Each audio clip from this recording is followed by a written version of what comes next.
Hi, I'm John Kretschmer, sailing on Puget Sound aboard Fathom, a Passport 40 owned by Clyde and Carolyn.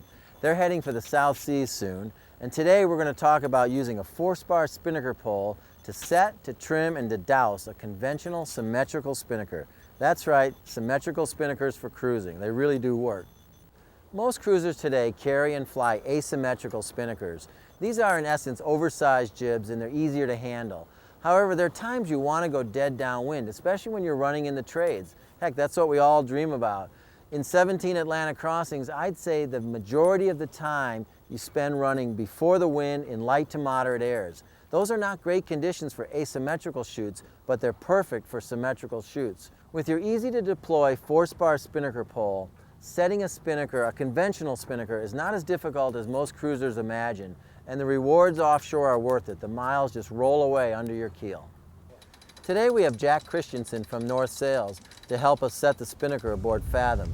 Clyde's going to steer the boat, and Carolyn's going to come up here and work the foredeck with Jack.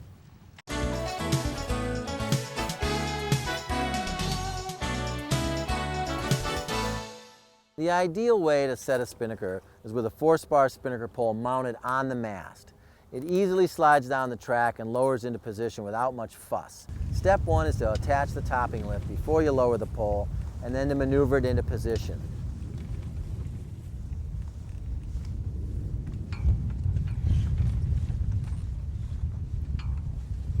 A spinnaker pole is set to windward when raising a conventional chute. 3 lines control any spinnaker pole. You have the topping lift. The main spinnaker pole control line is the after guy.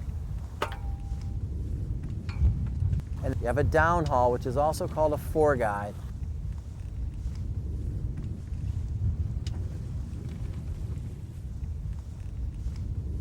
One thing about spinnakers, it's really important to make sure that when you hoist it, everything's going to fly forward of the boat, including the forestay.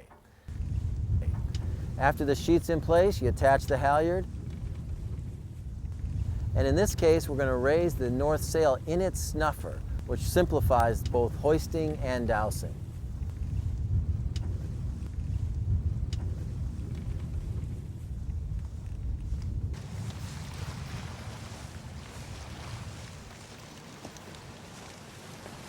I'll go get the sheet.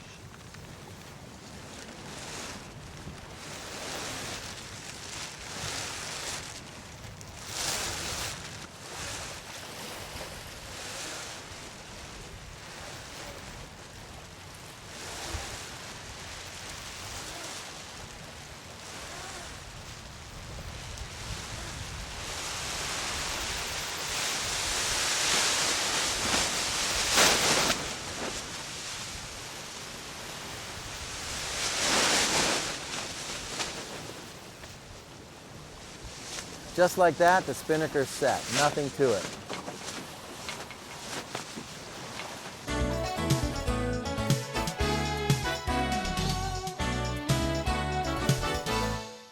Now you need to trim ship. The first step is usually to trim the guy, the pole line. You want to bring the pole aft, so in effect square the spinnaker in front of the boat. You'll trim the sheet a little bit later. Remember, a symmetrical chute can fly directly in front of the boat, right off the bow. It just pulls you downwind like dogs before a sled. Squaring up the chute is my preferred way of setting up the spinnaker. However, you're not restricted to dead downwind sailing or even deep reaching. By easing the pole forward and trimming in on the sheet, you can definitely reach effectively with a conventional symmetrical spinnaker. Most cruising boats find it convenient to set up the lead for the after guy amidships. You'll need a nice, clean, fair lead. Remember, chafe is your enemy at all points cruising.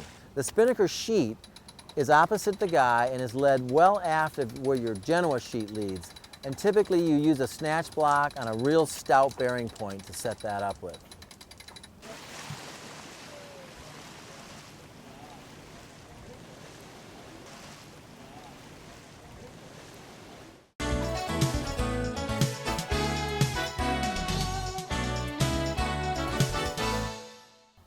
Getting the spinnaker down, back on deck, and in its bag is something that terrifies many cruisers. It doesn't have to be this way. With a little bit of technique, dousing the chute can be as easy as raising it, especially with a snuffer. The technique I like is to ease the guy with the pole control line forward and sailing deeper downwind, which in effect collapses the spinnaker. At this point, as soon as the spinnaker loses its air, start pulling in on the snuffer control line and get a bite on the sail. Just like that, the sail will lose all its power. You'll bring the sail in, and once it's in its snuffer, you just drop the halyard and it comes right back on deck. Here you go, Carolyn.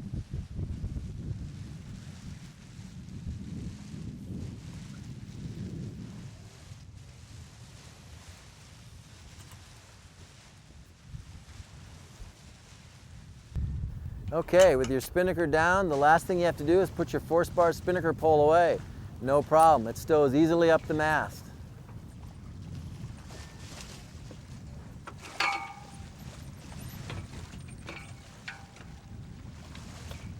That's it. As you can see, setting, trimming, and dousing a conventional spinnaker is not as difficult as most of us think. In fact, the conditions we had today were very typical of conditions the world over cruisers encounter. 10 to 12 knots true, less apparent. You need some muscle and horsepower to sail downwind. You don't want to use that engine. And a conventional chute is what you need to sail efficiently downwind. It's a skill and a technique that should be in every sailor's repertoire, and besides, it's a lot of fun.